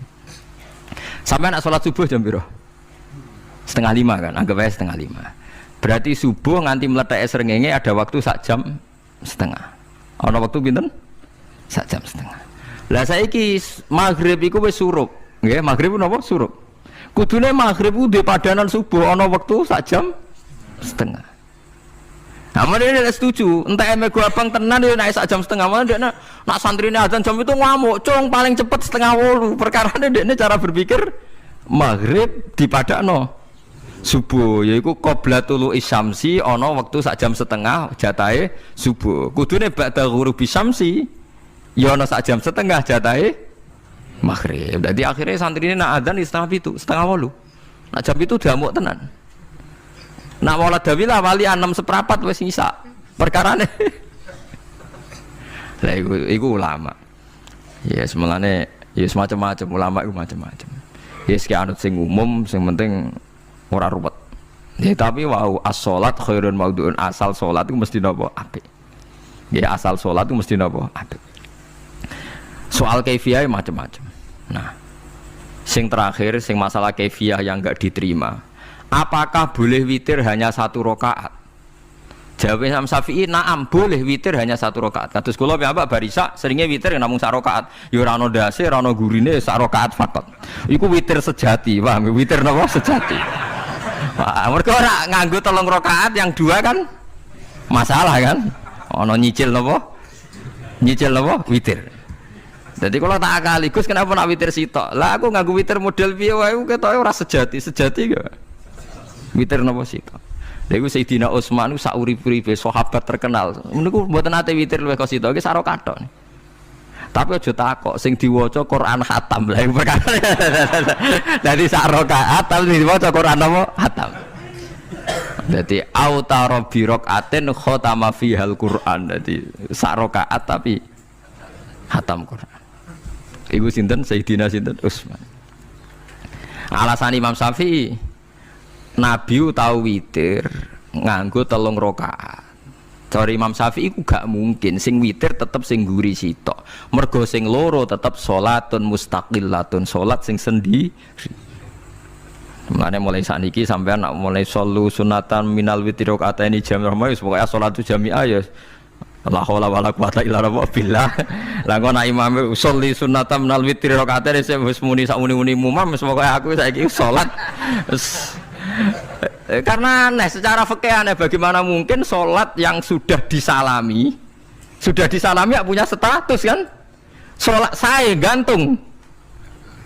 Sholat setelahnya. Lalu gunanya salam menutup itu apa? Masa assalamualaikum sementara Gusti ini masih ada. Wis disalami umpama kowe ngentut ya salate sah, umpama aurate kebuka ya sah, mergo wis bar. Paham ya? Jadi salat iku ora iso. Dadi mulane jadi kontroversi. Tapi ya apik bantah-bantahan salat ya apik, bantah-bantahan barang apik. Dadi bangke bantah-bantahan iki ayu ndi malah perkara kan. Malah mari fitnah. Ya ada bantah-bantahan perkara napa? Salat. Iku lama iki macam-macam. Jadi sing terakhir kula terangno tentang filosofi salat. Di kula suwun sing ngaji kula sing seneng kula senajan to donga iftitah mboten wajib. Tapi nanti kesempatan kedah diwaca karena ndak ada riwayat yang mengatakan ulama pernah meninggalkan itu. Senajan to sak kadar. Terutama pas napa inna sholati wa nusuki wa mahyaya wa mamati lillahi rabbil alamin. Itu salatku, ngibadahku, matiku, uripku namung kersane Allah. Atau namung kangge Allah. Karena ini menjadi filosofi sing dadekno salat mari ahlil jannah. Jadi kita nak salat mesti ahlil jannah. Wong qad aflah, teman-teman bejo wis mesti bejane. Sampeyan ora usah wedi suul khotimah. Niku waswase setan. Mboten enten suul khotimah. Setan niku wis keliru, semua meden-meden itu. Nak setan percaya suul khotimah ikon gawe suul khotimah. Mulane kula anggere wedi suul khotimah omongan kula setan. Tan setan nak pancen aku mbok weden-wedeni suul khotimah yo gawe wae aku ben suul khotimah. Aja meden-medeni tok. Dan gue ketok dadi pangeran, gue dhewe ora siap dadi pangeran, ya ora pangeran kok meden-medeni aku. Jadi setan memang harus dididik, kudu diancam, paham ya. Mulane kula ana kiai pemuja setan kula ora seneng setan godane ngene kiai ra mesti selamat, wong top-top ra mesti selamat. Itu namanya memuji setan karena dia nganggap setan itu luar biasa. Setan kudu mbok prekno, mbok anggap gagal, tahan setan cek goblok, kowe meden-medeni aku suul khotimah aku tetap salat. Berarti kowe gagal. Karo dene nek kowe kepengin manusa sesat kabeh ya sesatno wae ora usah meden-medeni jare kowe kondang kok trimo mok ngono-ngono tok ae. Bedene ya ora tingkat kegagalannya, paham nggih? Jadi setan harus dididik bahwa dia juga sering gagal. Setan kan ingin manusia enggak sholat semua kan, zina semua, maling semua. Ternyata kita enggak maling. Yang sholat juga banyak. Itu kan berarti tingkat kegagalannya apa? Setan. Lagi kita ndak ora dan setan wis salat puluhan tahun digodho ilang gandene goblok kowe. Nak wong iku salat puluhan tahun berarti puluhan tahun dalam kegagalan setan. Mergo wong salat berarti setane gagal. Mulane kula mbek setan niku saiki tambah wani. Ya mletene ngono kon mlebu neraka ya kok gelem. Misale dekne hebat kan mboten purun Gusti tak ning swarga mawon. Ternyata dekne mlebu swarga gak iso kan? Lah yo mletene lah yo wong lemahe ngono kok mbok entut. Artinya setan kan lemah sekali kan?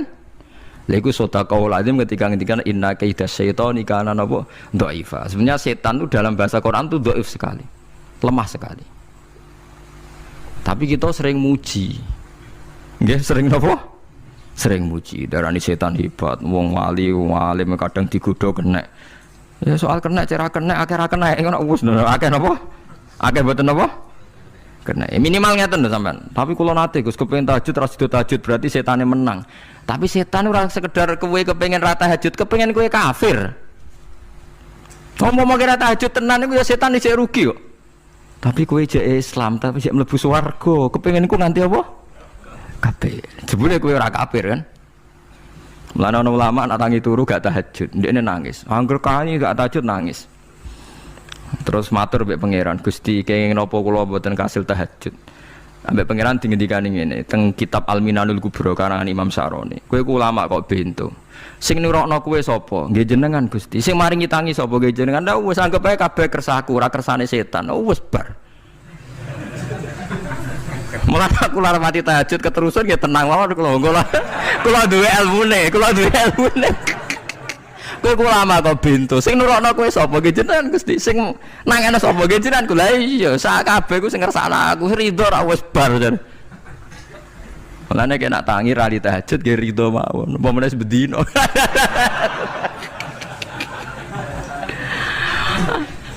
Jadi penak berislam tuh enggak apa-apa. Berislam tuh gampang. Ya kowe turu sing kersakno sapa? Nggih jenengan Gusti. Kowe tangi sing kersakno sapa? Lah iku sanggep ae ku kabeh kersakku bar. Paham ya? Terus nak wae tahajud ya tahajud yo kersane pangeran. Ra tahajud ya ra tahajud yo kabeh kersane napa? Pangeran. Penting boten maksiat mun sae. Penting boten napa? Maksiat. Mun jenengan ngandel kula. Inna sholati wa nusuki wa mahyaya. Lah ini sing titik tekane teng wa mahyaya. Ngeten misale. Urip niku kabeh kersane Allah. Carane mikir ngeten nggih. Tiang-tiang sing jaduk-jaduk dhisik ya mati. Nabi nggih kapundhut, tiang-tiang soleh nggih kapundhut, tiang-tiang dolim nggih kapundhut. Kalau betul mereka ingin menjaga kehidupan, berarti kalau betul mereka kuasa kan tidak kapundhut. Hidup selamanya nyatane do mati. Berarti urip mati namung kersane Allah.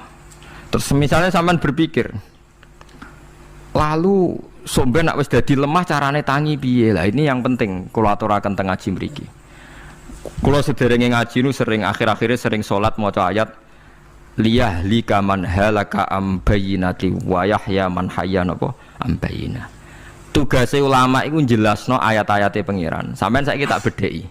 Sekarang sampean Anda hidup itu tahu alasannya enggak? Kenapa Anda hidup? Enggak tahu kan? Kenapa kita masih hidup? Enggak tahu. Kenapa Anda wujud? Juga enggak tahu.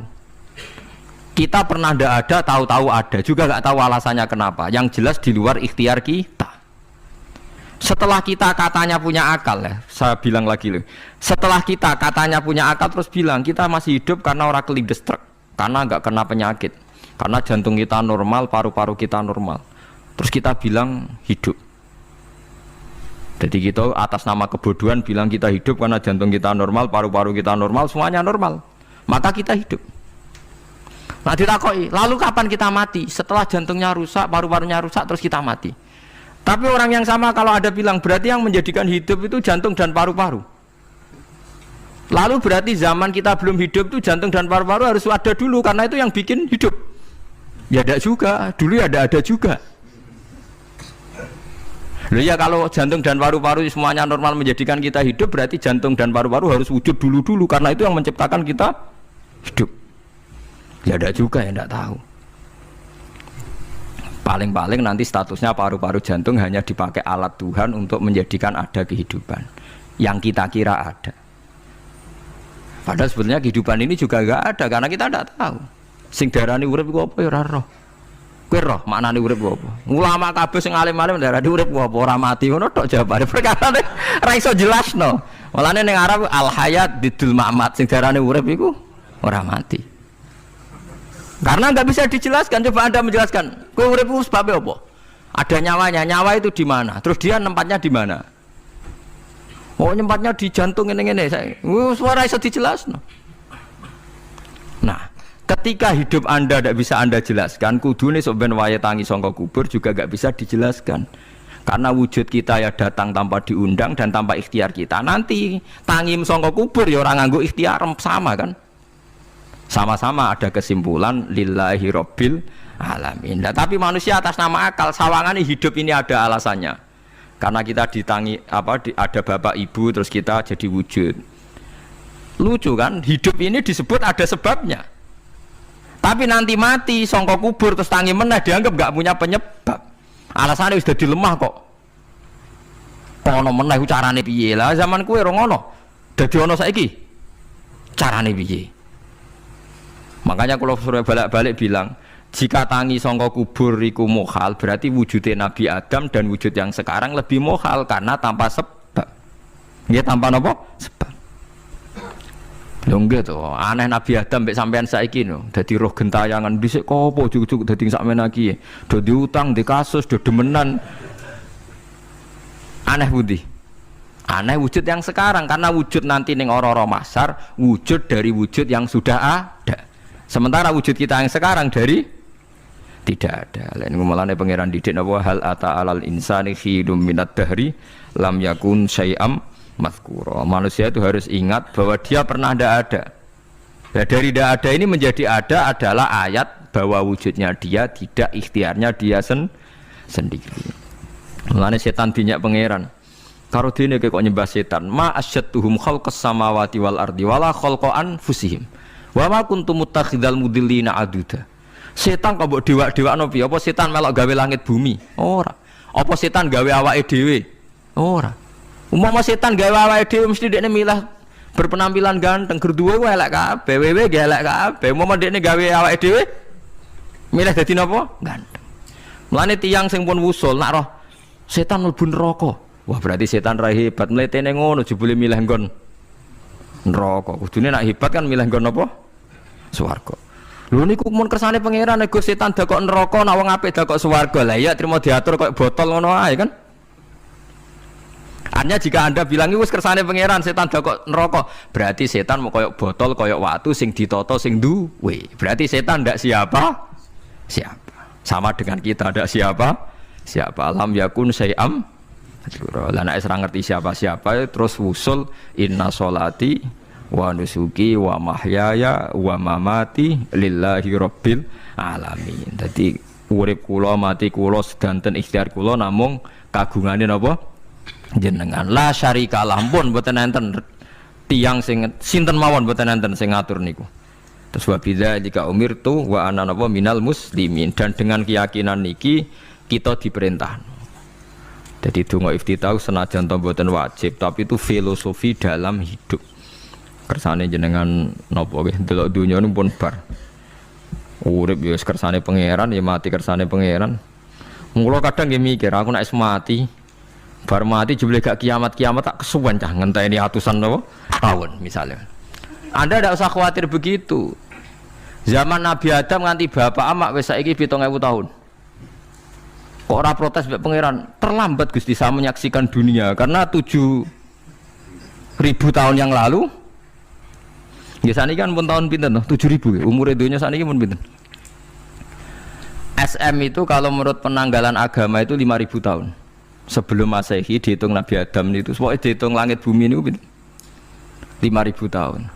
Nah saat ini tahun 2000 sekitar 7.000 tahun. Padahal wonten sing ramal lah umure donya mau pinten? 7.000 tahun. Jadi enak sing mun diutang-utang mun beres nih mun bar nih mun dianggap bar nih mun tak nih. Jarine to. Dieling-eling nggih kula suwun senajan to ilmu niki mun lazim diyakini tiyang Islam.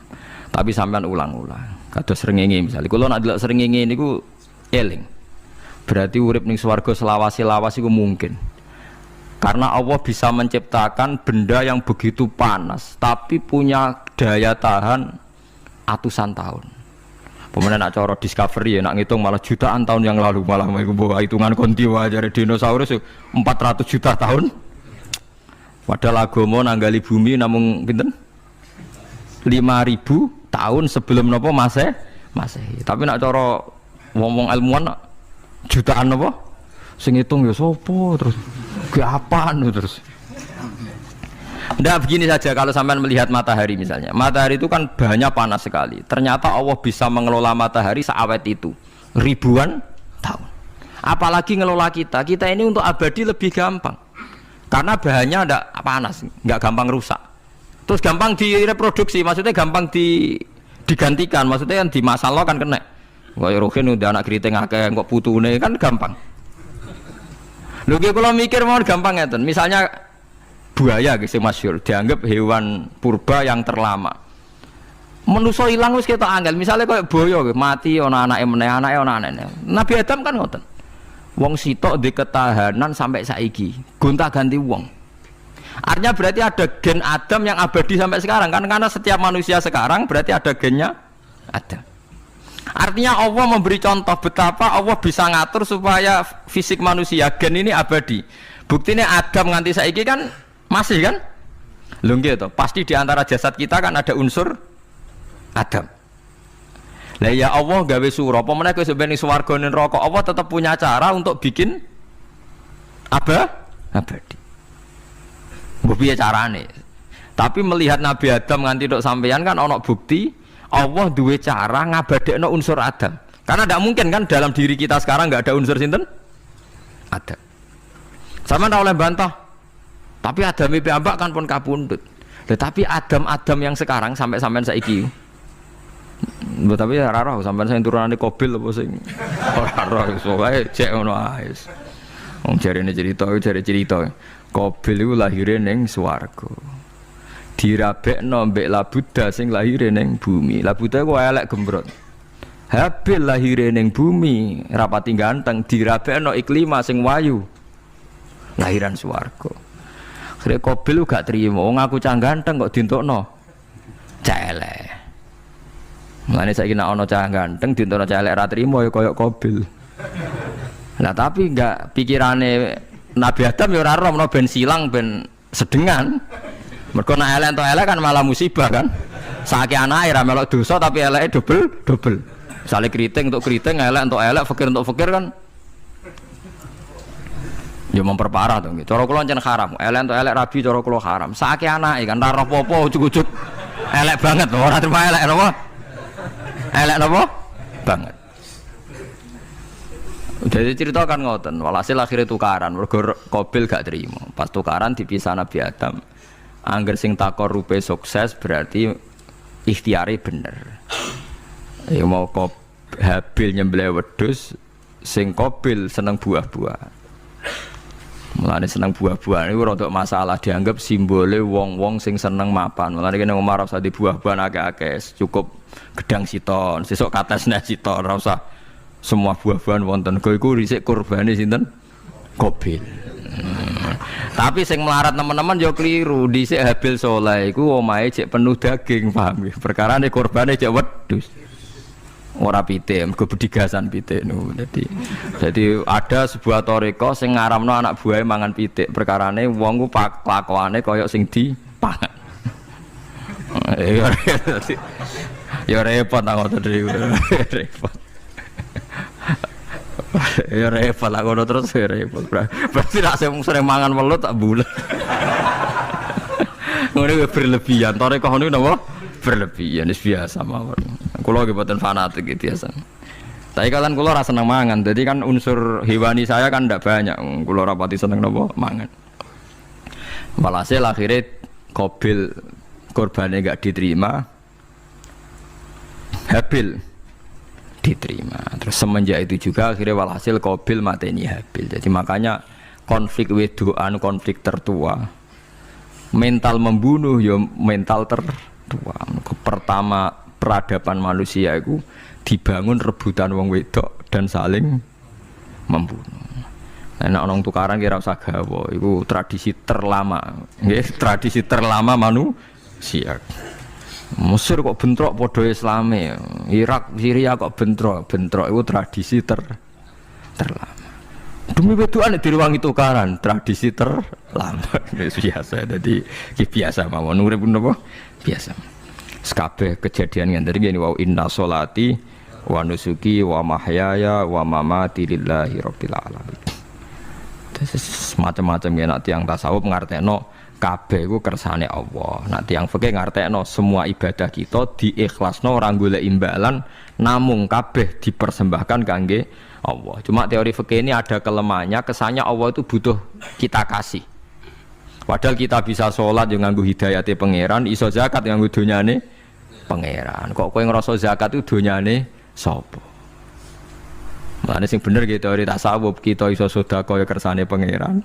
Sing kita sedekahno nggih donyane pangeran. Berarti lillahi. Nah, jadi lillahi ta'ala artinya nak cara tasawuf itu bahwa semua kebaikan kita ini karena Allah, karena hidayat Allah. Nah, cara fikih mboten kesannya kita yang berbuat lalu kita ikhlaskan Allah. Tapi pertanyaannya kan kita bisa berbuat itu pakai fasilitas apa? Hidayatnya Allah juga kan? Nah, makanya ilmu tertinggi dianggap tasawuf karena tasawuf ini yang benar-benar lillahi rabbil alamin. Tapi fikih juga baik karena uang kan seneng GR tuh, namanya aku alhamdulillah berzakat. Muni aku alhamdulillah berzakat itu kan ya ora jelas. Muni aku ngrasa dekne pelakune, muni alhamdulillah kersane Allah itu ya bahasa paling gak jelas. Tapi ya apik muni ngono, aku alhamdulillah bersolat. Ya pamer nak aku bersolat, tapi ya ngakoni nak kabeh kersane Allah. Lah nak kersane Allah sing dipamer apane ngene ya ora jelas ya. Ya tapi itu apik lah. Muni apa aku alhamdulillah bersolat itu ya bahasa agak jelas, ya gak jelas juga bahasa itu tapi ya ben ngono. Paham geleng-geleng itu. Terus sholat niku ini yang keempat kalau ceritani hikayatu sholatil khosyin. Saya baca di beberapa kitab Sayyidina Umar niku dipanah. Panah niku rak wonten mata pancing. Jadi nak melebu niku ditarik sakit, nggih. Nak ditarik napa? Sakit sekali. Ditarik dokter paling canggih pun sakit. Akhirnya Sayyidina Umar kondo, engkau tarik pas aku sholat. Aku nak sholat iku lali. Tenan pas beliau sholat ditarik uga ubah blas. Ditakok iku jenengan ora krasa blas ora. Mosok aku ning ngarepe pangeran eling pangeran krasa lara kan dadi aneh. Tapi alhamdulillah kowe krasa sing aneh ya kowe wong sowan pangeran kok roh ana wong liwat ya roh. Jadi Sayyidina Umar dadi khusuke Sayyidina Umar nganti dipanah ditarik wak kangelan. Loro. Pesen ning kok aku tarik pas salat. Mulane ora ana sahabat mati kecuali pas salat. Mergo pembunuhe roh paling lengah iku pas salat. Umar dipateni pas aku yakin wong nakal mateni rugen pas salat ra iso yakin aku yakin. Plengane ngono jipi. Semasa salat tetep siaga aja. Iku sirine kena apa Umar dipateni pas salat. Kok musuhe ku ngerti, sahabat tuh paling lali nak pas salat. Sayyidina Ali kabudute nggih pas salat. Dan alhamdulillah cerita itu enggak ada sekarang karena yang sholat luwih canggih, luwih napa? Canggih. Wah, tetap konangan lho, sholatnya plengan dis. Konsentrasi penuh menjaga diri sendiri. Nanti kayak lewangeran. Jadi justru itu nunjukno hebatnya Sayyidina Umar. Wes ngerti dalam bahaya tetap sholat. Nah, sekali sholat geleng pengiran tenanan. Mboten roh blas. Sayyidina Utsman nggih pas deres Quran. Bae rata-rata ulama dulu begitu. Nah niku masyhur Sayyid Ali Zainal Abidin itu pas dia sholat blandar ceblok sampai bajunya sobek, omah kobong dekne ra roh. Ditulung siapa saja gak tahu ya dia karena asik mbek pangeran. Mosok jarene mosok aku pas madhep pangeran eling liyane. Nah tapi kita ora iso kan bayangno salat-salat kayak kelas ngoten niku. Nah Kanjeng Nabi Muhammad soft paling guri niku yasma'u azizu sotri ka azizil mirjal. Nabi nak sholat niku sing guri niku ngerti dentuman dadane Nabi saking wedine nang pangeran kados banyu sing umum. Ka'annahu husya alaih sampai Nabi meh pingsan saking wedine pangeran. Ini disebut taqsa'irru min hujuludul ladzina yakhshawna rabbah. Jadi Allah nazzala ahsanal hadithi kitabam mutasyabihah masan ya taqsa'irru min hujuludul ladzina yakhshawna rabbahum. Makanya potensinya orang-orang soleh itu jarang sholat sunat karena sholat fardu saja butuh energi yang luar biasa. Meh kudu kesemper. Nah alhamdulillah kita kan sholat biasa saja. Berarti yo qobliyah yo oke, ba'diyah yo oke, sholat yo oke, tapi cara dipateni wong ora iso. Ya tetep roh, tetep apa? Roh. Ngono ngrasane krungu. Parah. Salat awak ini parah. Salat riyen para sahabat itu luar biasa. Sampai wong kafir nak ape nyerang, sampai ana salat khauf iku sampai wong kafir sepakat engko nak nyerang Muhammad niku pas napa? Salat. Sampai akhirnya Allah gawe rukhsah wonten salat khauf. Salat di mana separuh shaf njaga musuh. Mergo Nabi nek salat tu lali. Sahabat nek salat di lali. Akhirnya gini ku. Dalam sistem keamanan jadi kelemahan sahabat gini ku. Akhirnya Umar salat di depan umum. Lho di depan umum. Kok iso lali kabeh? Mestinya nak Umar lali kan makmum Ruhin Mustafa eling mboten iki sing shaf awal 2 niku lali kabeh. Lho nggih imam kok ngarep. Niku Abu Lulu Al-Majusi ku iso liwat yo nganti tok Umar yo selamat. Munjen salat kabeh. Nak saiki ora iso, aku yakin ora iso. Wah kena sambure siji to sih. Nyak masjid sapa juwa to sih salat omong ya tenang sih. Lha kuwi sanggepe barokah pangeran alhamdulillah. Jadi Umar itu tengah Arab, paham ya? Abu Lulu maju, aman. Mereka sing sholat rasa sadar kabeh ora kok Umar tok. Lho mau Umar ngoten liyane mboten nak kecekel tengguri itu. Hebat kan. Sayyidina Ali malah lucu menan mendelingno ada ya mulai dulu ya ada intelijen namanya Jassas. Dan itu saya tiru dawuh Sayyidina Ali. Jassas itu ya cara niki mata-mata. Ya Amirul Mukminin, orang Khawarij itu berambisi betul membunuh Anda. Mbok salat, mbok ndak usah salat jamaah di masjid. Kita-kita ini menjaga Anda di rumah. Sayyidina Ali jawab, "Hisni ajali." Jadi masyhur Sayyidina Ali ngendikan, yang menjaga saya itu ajal saya, bukan pengawal presiden. Kalau saya mati sekarang, penjaga enggak ada artinya. Begitu juga aku nak ora wae mati. Iku wong niat mateni aku ya ora iso. Sepintas ngendikannya ini hanya klis, tapi nak bangen-angen bener.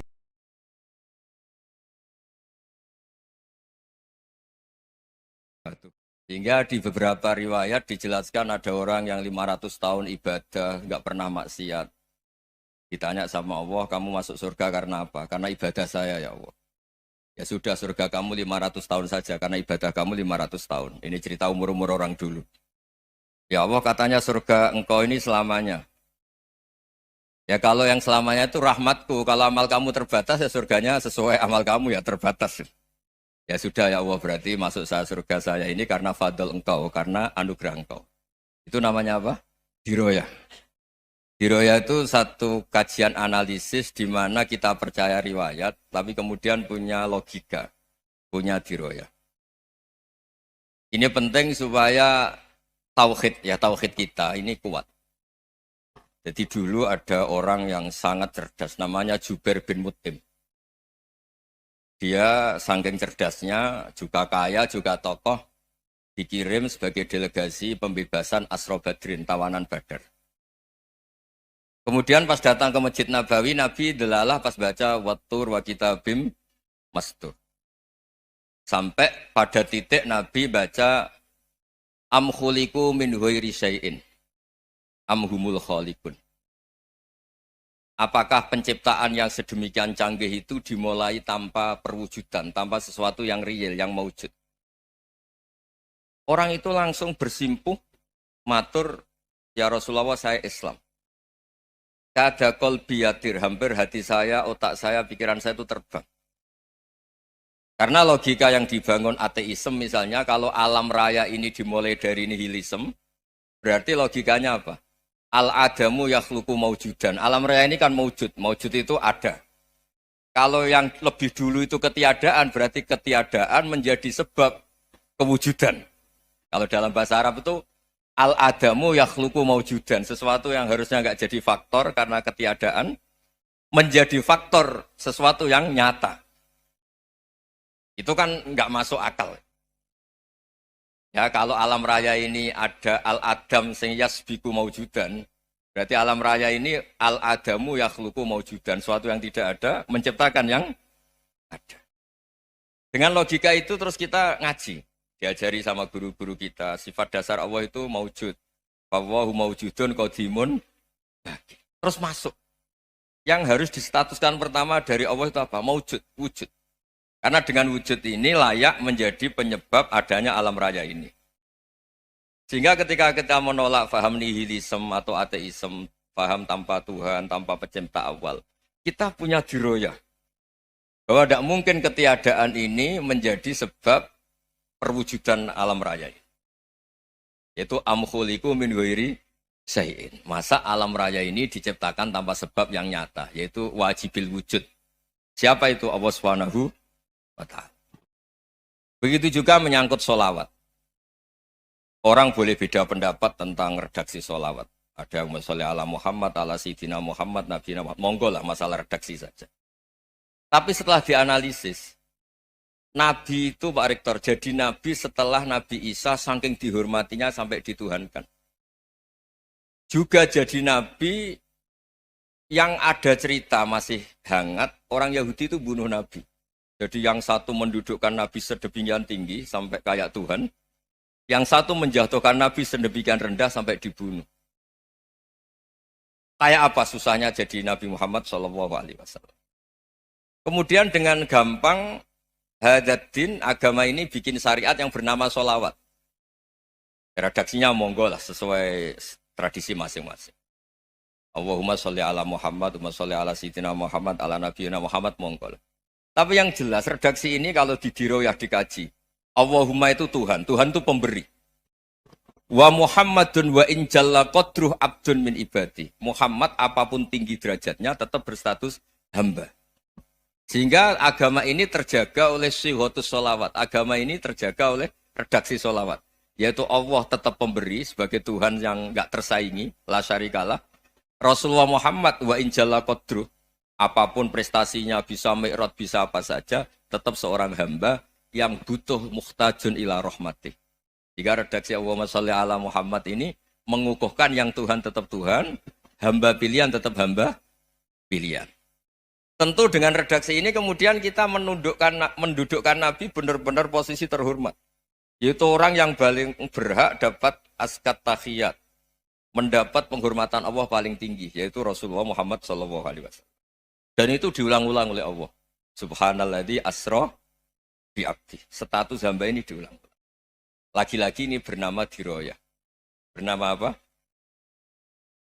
Contoh ketiga misalnya fihi ayatum bayinatum maqamu Ibrahim. Dulu orang Yahudi itu ada diskusi masif. Syaratnya Nabi itu mbah-mbahnya harus Nabi. Harus keturunan Nabi. Kemudian semua Nabi rata-rata di Palestina, di Syam. Lalu Muhammadnya asal-usulnya dari mana? Tahu-tahu orang Arab kok Nabi. Padahal orang Arab itu dulu jahiliyah. Walhasil terus diceritakan.